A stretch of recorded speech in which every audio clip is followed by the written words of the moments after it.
Welcome to Tube Talk, where I'll be interviewing either virtually or in person content creators in the hope to learn more about the people that we subscribe to and we follow on YouTube. So my next guest and first face-to-face is with one of Perth's A-grade content creators. He's a fellow that's got 19,000 subscribers, or pretty close to. He's a father of two. He's got his own merch line, and he's a bricklayer. So let's go and meet Peter from Western Australian Camping Adventures. Pete! How are you, Paul? All right, mate? Likewise, brother. Good to meet you. Pete, welcome to Tube Talk. Cheers, mate. Thanks for having me. Cheers. Cheers, yeah. Nice to meet you. Finally, too, after mate. watching you on YouTube for the last 12 months, thanks to your crazy brother giving me your link and all the rest of it. One thing led to the other. Crazy Chris over there. Hey, so it's with full disclosure, I've got a couple of questions here because my memory is not that good. No, that's what happens when you turn into your 50s. So, but the whole concept of Tube Talk is just to see where the conversations go, and I guess it's to learn more about you, not necessarily the channel, but get to know a bit more about you. Okay, awesome. So one of my first questions is, what I understand is the following. You're a husband. Yes. You got two children. Absolutely. You're one of Perth's leading bricklayers. I don't know if I'd say that. I definitely wouldn't say that. I'm a bricklayer. How do you find the time to plan trips, invite your mates, take the footage, and then do all the editing? How do you find the time, brother? Well, mate, I've got a very understanding wife. That's 100%. She sort of supports me in everything I do. But I've got to be honest. It's not as hard as, well, you would know as well. It's harder than people make out. But it's time management. That's number one, isn't it? It's sort of, once everything else is done, I allot time in my day for my editing and stuff like that. And being a brickie, I start early and finish early, Right now, start you guys only working 4 days a 9. week. Still charging $5 a brick? No, she's going down. Thanks to that guy. No, I'm only joking. But no, I don't know what I couldn't actually give you an exact answer. It's just more time management and... I don't know, just fitting it in. And I get a lot done in the early hours of the morning on the weekends. Okay. I can get a lot done. And thankfully, through the YouTube and stuff like I was talking to you about, learning about editing techniques, I can actually edit quite quickly. Yeah. So I can edit like maybe a 25 to a 30-minute episode. If I really... pull my finger out and get straight into it. I can do that in 3 hours. I can do it in sort of one editing session. Wow. Yeah, then there's other Your sessions. stuff's pretty complex, right? No, it's not. It looks good. I don't. Thanks, mate, but no, it's absolutely not complex at all. It's literally all I do, mate. Fade ins, fade outs, add some cinematic transitions. Yeah, that's it. Yeah, same thing. It's a fancy word. Yeah, exactly. But there's cinematic bars, bit of slow mo, slowing it down. But once I've done it a million times, it's like just a quick, like a Control and Z or something like that, it's just a quick... I use that Control Z a lot. Yeah, undo. No, I know what you mean. So where did this all start? Did you fall into camping and then fall into photography and then just progress into, I'm going to start a YouTube channel? So take me back, when did you start? When did all this journey begin? So I've been camping, since I was a kid. Dad used to take us camping in the back of a bloody Falcon, a Falcon station wagon. What would that have been, Chris? An XF or something like that? Yeah, camping in the back. That's the camping thing's been ingrained in me since I was a kid. But the filming part would have been, we used to do a yearly trip on grand final weekend to Sandy Cape.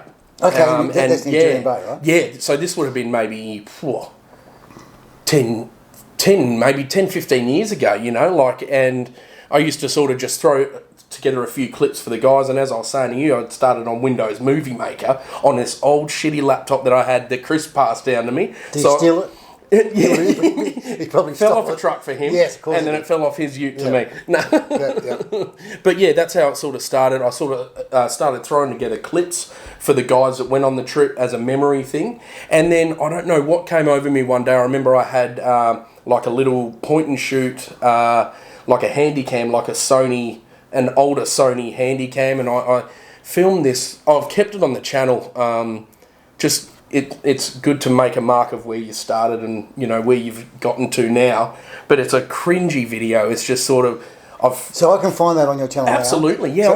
So what year? It's, that would have been a good 5 years ago. So it would have been one of the first videos where I've literally just... might have just purchased the Land Cruiser that I've got now, and I've just done like some general footage of the inside and the outside and put it to my favourite song that got copyrighted straight away, mate. But I kept, for some reason, they kept it up. So hang on, let me just pare this back. So your real YouTube journey only started 5 years ago. Yeah, I think maybe closer to 6 now. And you got 19,000 subscribers. Yeah, 18 something, but it's close enough to 19,000. Yeah, but Paul, it's a slog, mate, isn't it? I don't know. I'm just a newbie, so okay. I've got all of 50. No, I love it. I love that though. But you know, I think I got pretty lucky because I got into it quite a while ago. If you know what I mean. I think when I got in was quite lucky as well. But probably about 5-6 years, I'd say. So that's when. But it's so nerve-wracking. How did you... I'm sorry to flip it around. How did you go putting up your first video? It took me... Nerve-wracking? To put the first one up, I didn't put more... I got a face for radio. No, but I have. So I was... A few more of these and we'll... Well, we'll be ringing Steven Spielberg. I reckon it took me probably... After the first trip up north, I reckon probably... I'm going to say... After the first half a dozen to 10, I've only got about 16 up, but half a dozen to 10. You're in a great stage. Yeah. So I'm going to call you a trailblazer. Is that enough? Well, I mean, okay. So 5 years ago, so what I found. Let me just share a little story with you, which I shared with actually Elnick, and that was, I went to the 4-wheel driving camping show. Yep. To look for a caravan, and that's a whole other story. But we're looking at travelling a bit. You know, in a couple of 3 years. So you walk into the show and you go left and you go past these caravans and all of a sudden there is content creators everywhere. Yeah. Right? Yeah, it seems like a bit like that now. It does, right? So they're everywhere. Yeah. So I stopped and I chatted to a couple of crew, and one guy I bumped into, Hunters and Drifters, right? And this guy I bumped into Onslow. I do know of him, yeah. So I bumped into Onslow real good guy. Yeah. So I bumped into him in Onslow a couple of years ago. Oh, wow. Yeah. And he stopped me, remembered me, right? Him and his girlfriend. Oh, how good. Yeah, he said, you're the guy that couldn't work the fuel across the road. I said, that's me. You know? Yeah. It's really simple, follow the instruction. Anyway, that's another story. So he said, oh man, this has really changed. In 2 years, the whole content creating scene has exploded. Yeah, it's insane. So, everyone is now. Everyone's a sort of a content creator. It is. Yeah, it is like that. So I hate the word. I'll be honest with you. I hate it. What do you want to call them? No, I'm just a guy who puts videos on YouTube. That's it. So you would only said 2 idiots with the camera. Yeah, I like that. I think I'll stick with that for now. Like so when I use the word trailblazer, I think it's fair to say that you were a trailblazer. In what and you sense? are a trailblazer. Well, because 5 years ago there wasn't so many, and so in my intro I actually called you a class content creator here in Perth, man. Now, here in Perth. Well, you look at you're setting the bar high or low, I think. But you've actually got this, almost 19,000 subscribers, and your stuff is good, and it's clearly evolved. Mate. And then when you look at the people that you follow and the people that follow you, and I also, all your mates like Harry from Fighter Fork, and what's the guy from which I went before? Wild Touring Camp. Yep. And when you went up to Shark Bay, and all that sort of stuff. Yeah. So all of a sudden, there's not only this massive explosion of content creators, but there's this community, and then there's almost a group within the community. Yeah. So, mate, you're almost a junior doyen. No, I appreciate it, mate. But is that fair or not?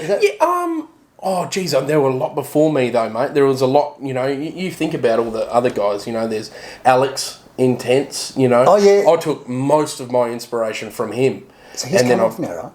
Yeah. Oh, he would have been well before that, though. Yeah, he would have been well before that. So I watched him on an interview probably a month ago. I found his full on talking to the camera when you're sort of saying, "Listen, heads up, this is what's going on." Yeah. You got to mention. Harry got to mention.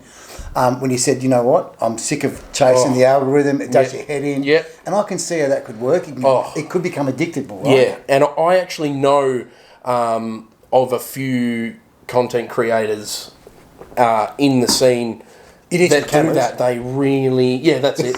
they really, really count on those views and stuff like that. And geez, in the beginning I was checking my stats every now. Now I don't. It's just gotten past it all. Like there's a lot of bullshit as well involved in a lot of it, and a lot of egotistical stuff. I'm learning that pretty quickly. Yeah, exactly. And I just want to distance myself from that. I just want to. I've got my vision in mind. I just want to keep doing that. Yeah, that's it. So I there was one point where I was like, I want to try and beat the algorithm and all that bullshit. Good luck. Yeah, exactly. And I don't even think it's a thing. I think it's a stigma that everyone drives. I think it's something. Oh, of course, that you get picked up in it 100%. But I'm probably saying that it's not a thing because I haven't been picked up in it. But I don't know. I've just learnt not to worry about it. Just sort of keep going, do your own thing. Otherwise, you get caught up in a lot of the egos and the bullshit like that, So I could see how that could actually quite easily happen. All right, so here are the things that I know. So I know you're a brickie. Yep. Right. We know I'm a Libra. You're a leading long walks on the beach. A Libra. Doesn't your brother do long walks on the beach? Anyway, so what we know is that you're a brickie. You're not just a brickie. You're one of Perth's leading bricklayers, right? But you've also got a famous brother who's also a famous YouTuber. What's it called? No, I'm going to get this wrong. Crickin', cookin' and grillin'. Crickin', chicken. Yeah, no, it's cookin', grillin', chillin'. And local celebrity. Local celebrity. Yeah. When do you think he's making a comeback? I'm hearing rumours. I don't know. He's become a bit of a hermit. It's just all that fame hit him too hard, and he's. So it's true. The rumour's true. Yeah. He's blown up like Elvis. All right, so let's get this started. Yeah, it's a chopper, baby. Whose chopper is this? Zed's. Who's Zed? Zed's dead, baby. Thanks to Harley Davidson for the drive-by. Just makes it so easier. Makes it so easier. Makes it... Hey? Makes it much easier. All right, so we're over here at the fan base. Oh, fucking... Thank you. Okay, so... Thank you. Oh, fuck the phone. I was going to say... I was trying to think fucking Violet's name. I forgot fucking Violet's name. Rumour number 2. Yep. What's his name? Back in the day. Yep. Pat Cash, maybe Mark Philippoussis. You were a pretty handy tennis player back in the day. You could have gone all the way. Oh no, I really don't think that. Deep down, I don't think I could have. No way. Okay. But tennis was my life for a long time, But obviously now, I discovered beer and stuff, beer and burgers, So now I'm definitely not on that path now, So how long has it been since you've held a tennis racket? Oh no, I still sort of play, social during the week and stuff like that. Yeah, like competitive still. Well, I haven't played for maybe like 6 months now, but we've always tried to stick to it. And so you both played together? Yeah, well, Chris, we all played as kids, 100%. Then we got very serious. How far did you get with state team status? Oh, absolutely, yeah. I was ranked in Australia. Ranked in Australia? I think it was like mid-20s or something like that. How many? But no, pretty good. Oh, Paul, there's a huge difference between, 20, mid-20s, 25 to the guys who are the top 10. Huge difference. It's like 3-4 different levels. It's insane. It's absolutely insane. All right, so did you get sponsored? No, nowhere near. Didn't get a pair of shoes or anything? No, nothing like that. No, I was all Dunlop volleys, mate. That's me. That was me. All right. Another rumour. Mm-hmm. I hear a rumour that you could rock a set of drumsticks. Yeah, a little bit, yeah. Do you still play the drums? No, I don't, but I'd love to, but I don't have a kit anymore. Hey? Even after a six-pack? If someone's got a kit around, 100% I will. So your viewers and your subscribers see you like I do and like I did until you're crazy. Until you met me. Until Chris goes, do you know he's really shy? Yeah. I go, bullshit. Yeah, I'm very open about that actually. I'm a big introvert. Do you still have to get him to go and get your Maccas when he... Yeah, or my wife at the time, If there's that's the thing. I'm very open about that, You're really shy. Absolutely I am. Because in front of a camera you're a Nazi. No, well that's easy though, isn't it? That's it's easy to talk to a camera when no one's around type of thing. I can't film around other people. I can't do it. Like around if there's a busy beach or something, there's no chance I'm going to be filming in that spot because you get nervous about people watching you and thinking you're a big shot or some shit like that. Yeah. So no, I don't know. I've just always been sort of a bit like that. Harry, actually, I went on a podcast with Harry once, and he said it perfectly. He's like, I've forgotten what it was, but it was something about I'm an extroverted introvert, which means sort of I've got to, if I'm out camping or whatever, and I'm in my zone after a couple of beers, I become an extrovert. You know what I mean? But no, very shy. Always. I don't know what it is. I've always been very shy, mate. Nah. And until Chris goes, very comfortable around mates and stuff like that. But if you put me in a public setting, I get very nervous. Or McDonald's. Yeah. No, I'm very comfy there, mate. So you told me about your first camera. So let's just jump straight ahead. So you saw me what I've got, all my little poverty pack here. Thanks very much for the expensive camera that I bought that I don't think I really needed. But what did you buy? What Canon M50. Yeah, well, no, this one here, that's absolutely perfect. Yeah, 100%. That is, you should have that for years. Well, I will. Absolutely terrific. But there's this thing called a mobile phone that's got really... I know. Right, and these GoPros are insane. Yes, I know. So I'm thinking to myself, I could have probably saved myself... Couple of grand. My wife's watching this. Sorry. Righto, so you've seen my poverty pack, and inside that I've got a drone. That's better than my setup, I'll be honest. It absolutely is. What are they, GoPro? They're 7 and 10. Oh, okay. No, I've got 8s, but there's no difference between the 7 and the 8. So your kit is...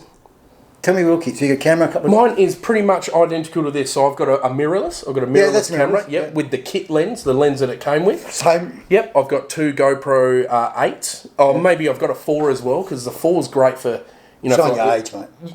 Yeah, I know, exactly. That was the best model that came out with the best sound quality, I believe. The number 4, but still does. I've got a drone. I've got a Mavic Air 2. Oh, same. That's it, yeah. And a camera bag like you, mate. How many drones have you gone through? Ooh, 1, 2... This is my third. Yeah. This is my third one. So, a famous crash? Yeah. Give me one story.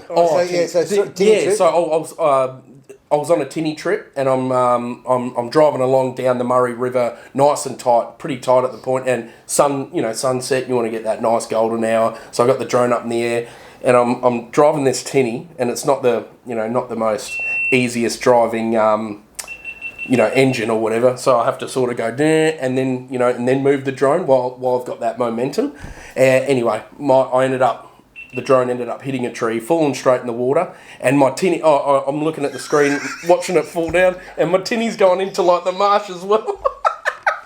But I was spewing because what I should have done, it wasn't even that deep, Paul, so I should have just jumped out quickly because it was only probably about 10, 15 metres away from me at the time. I should have just jumped out quickly and grabbed it then so I could put it in rice or whatever to dry it out. That works, eh? Yeah, apparently. It's worked with a few things. But instead I actually went back a week later in my dad's tinny at the time to try and find it, and couldn't find it because that Find My Drone. Yeah. Where you can I couldn't find it. It was too murky and dark. I should have just spewing at that point, but yeah, I ended up getting another one. So now I'm very careful, mate. Yeah, I've dropped one in the drink.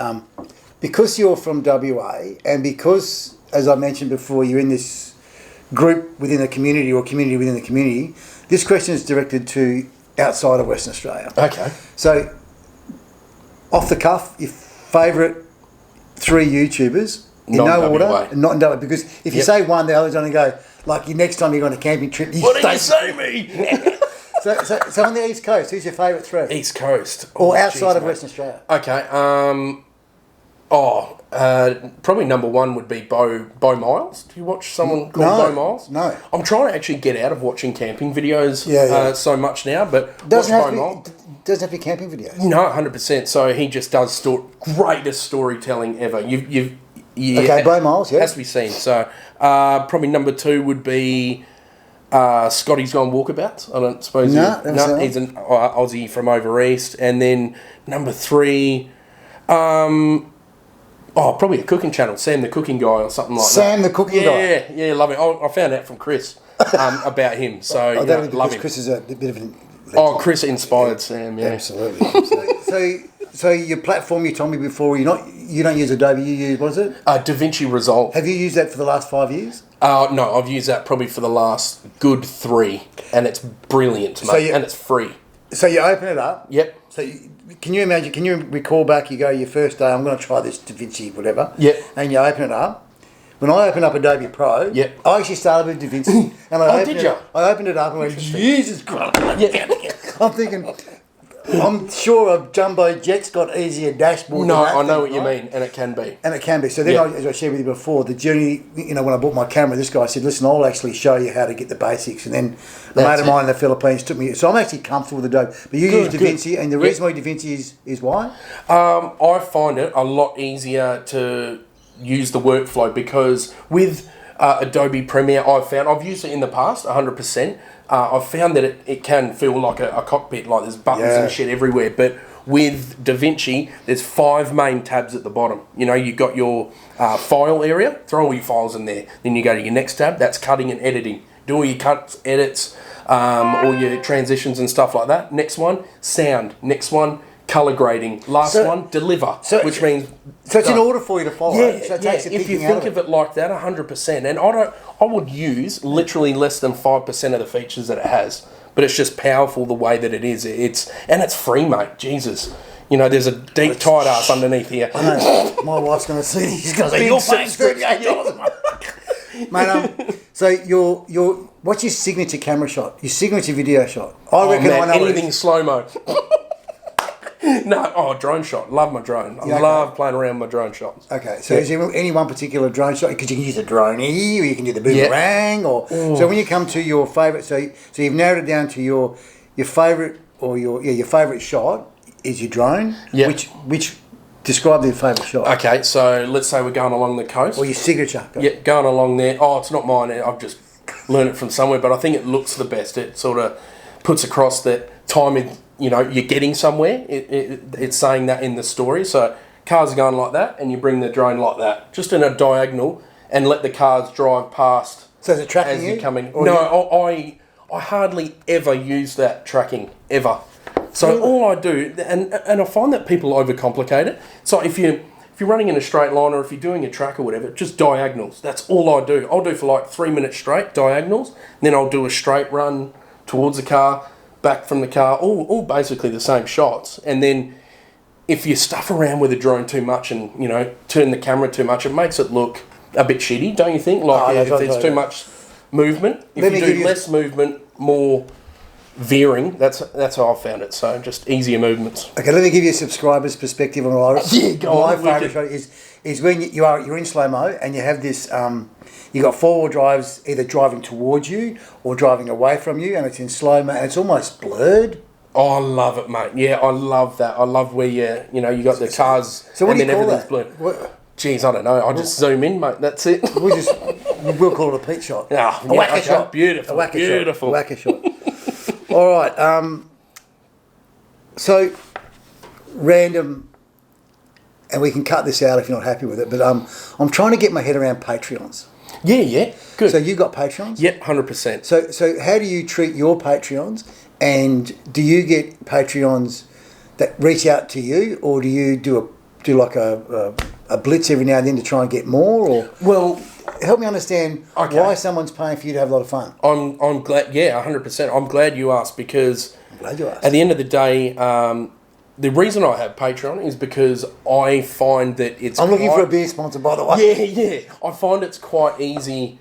So I've never actually taken from any of the people that support the channel, as far as, Grab Me Gear or companies, I've never ever taken money from them ever. It's always been just a product that they wanted me to use or whatever. That way, that if there's no money exchanging hands... I can do Patreon, which will keep me sort of honest. It'll keep me from being owned by a company type of thing and keep me as genuine as possible. And I found that that honestly keeps me more honest. And I see a lot of stuff out there. I don't know about you. You can see that it's a freaking advertisement. Oh, you can tell, mate. And we see they're being paid. The moment that happens, and so we follow 20, and the same thing. You can't follow everybody, but exactly, it's a really broad It's a broad spread. Yep. And the moment we get to 21, we cull somebody, right? Yeah, that's it. Yeah, so we only follow 20 subscribers. That's a great way to be. Yeah, and ironically, the moment somebody changes and mate, you can smell it a mile. You can, and that's what I'm trying to get through. Off you go. Yeah, exactly. We still watch it. Hey? I want to see if Paul's following me. I am following you. He's cold, Am I in your top 20? No, you are. You are still one of our 20. 100%. You have a look. No, it's a true question. Chicken grilling. Okay. All right. So in no order. Yep. Pop quiz. Yep. 3 things for a new YouTuber, newbies. Oh, great questions. If I would, the first thing would be try not to accept free stuff from these main companies that everyone gets involved with. So you're still talking about patrons? No.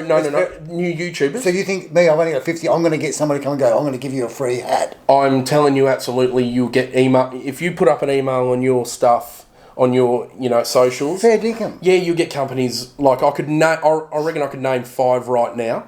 That if you look out for these companies, you'll see that there's a big trend in a lot of YouTubers accepting these companies, and it's being paid for. I'm telling you right now, you put an email on your socials, you'll get these spam emails, Blue Eddy, Olight, EcoFlow, SUV Doorstep, like all these things. For a new YouTuber, I'd say steer clear of that shit if you want to keep true to yourself. Yeah. Number 1. I would absolutely say that. Number 2, don't overdo it.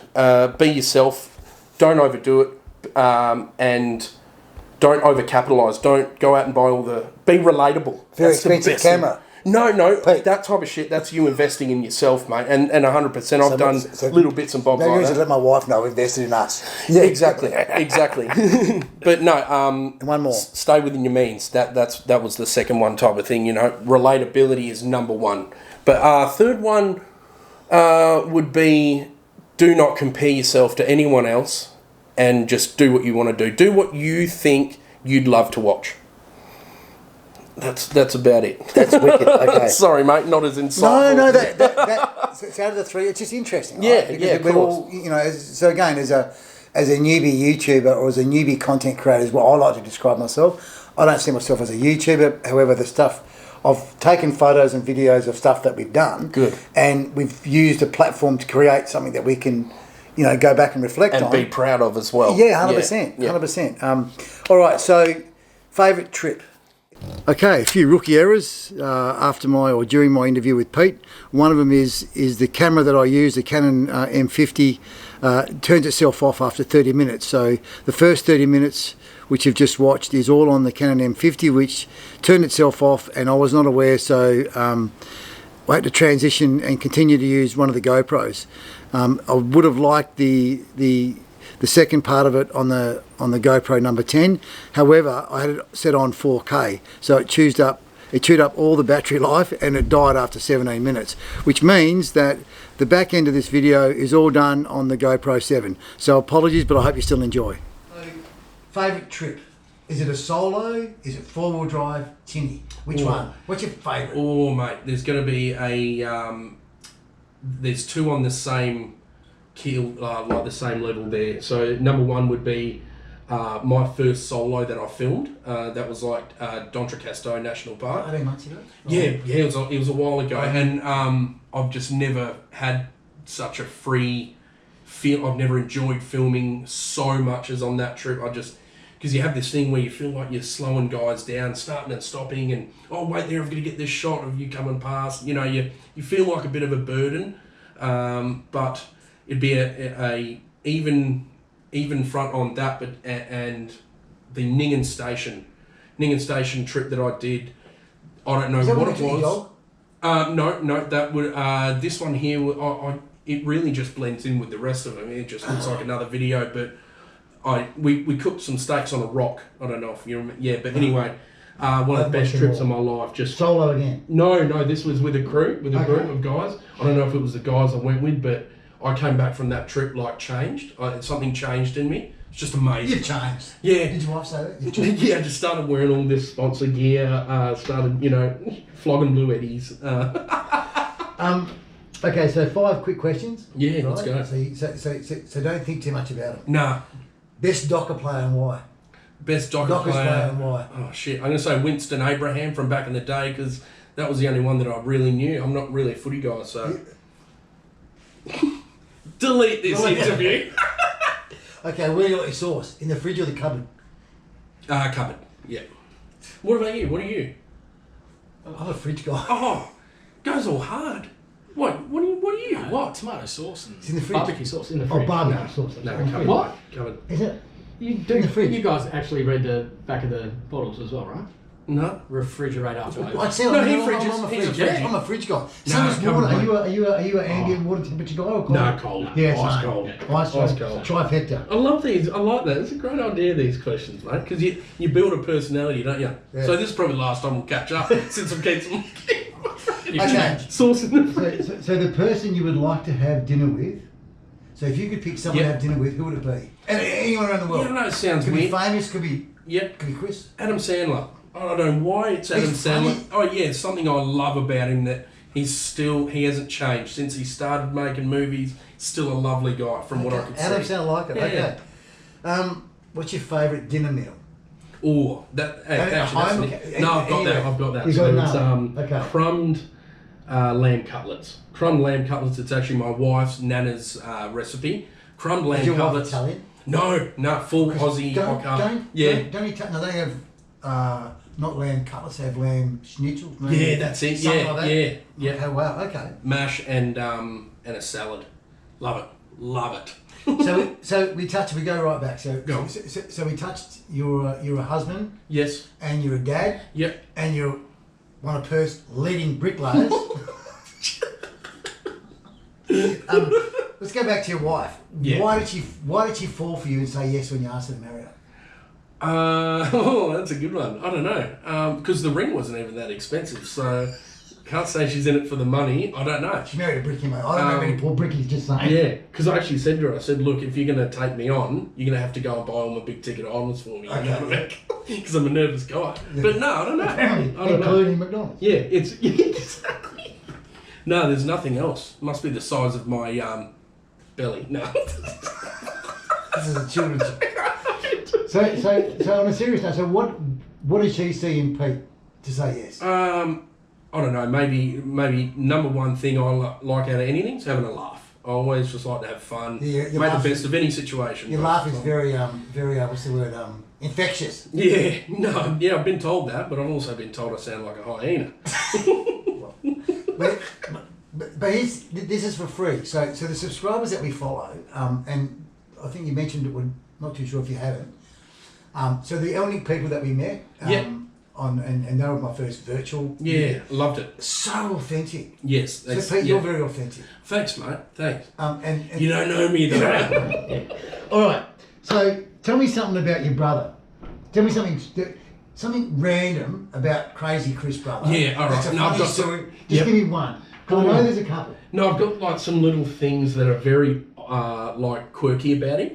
He's the cleanest guy I know. Always keeps his hands clean, nails are clean. Very opposite to he's just always smells good. I know that's weird for me to say about my brother, but I'm always saying, shit, what's that aftershave that you got on, man? But yeah. Oh, I loves his pistachios. He's a freaking weirdo with pistachios. What the hell? But yeah, there's a lot more. But so I bumped into Chris in a car park. Yeah. About 2 weeks ago. Yeah.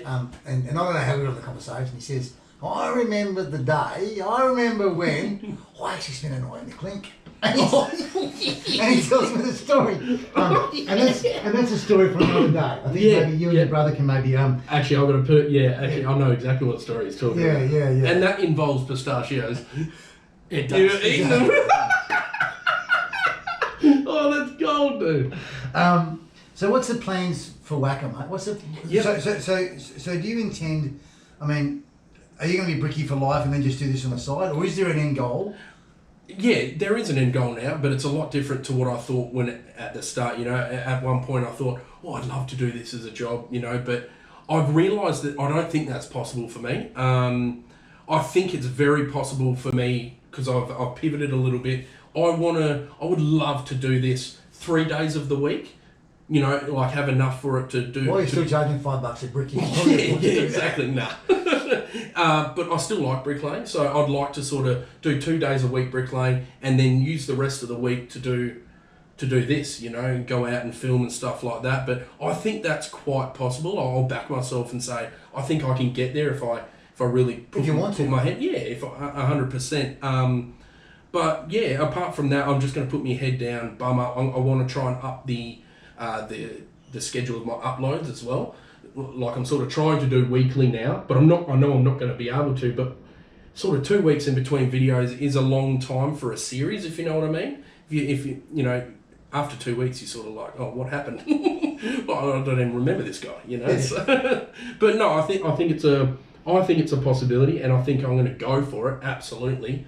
But yeah, I don't know, there's not much, mate. I just want to keep doing what I'm doing, you know, not worry about anyone else, or not worry about, you know, all the politics and stuff that comes along with all the content creators bullshit and stuff like that. So, Pete, mate, great to meet you. Oh, great to meet you, Paul, man. Thank you. Thanks so much for giving me some of your time. No, geez, thank you. And giving us a real deeper insight into who you are. And may I quote, a Perth's leading bricklayer. Yeah, beautiful. You can put this in the title, mate. Get some more work for us. Ciao. Thanks, Paul. So I hope you enjoyed that quick catch up with Pete. He's a really interesting fella, got a very infectious laugh, got a great channel, almost 19,000 subscribers, and one of Perth's leading bricklayers. Bye for now. Hey, thanks for watching. If you enjoyed, please subscribe. Don't forget to hit the bell. Hooroo for now.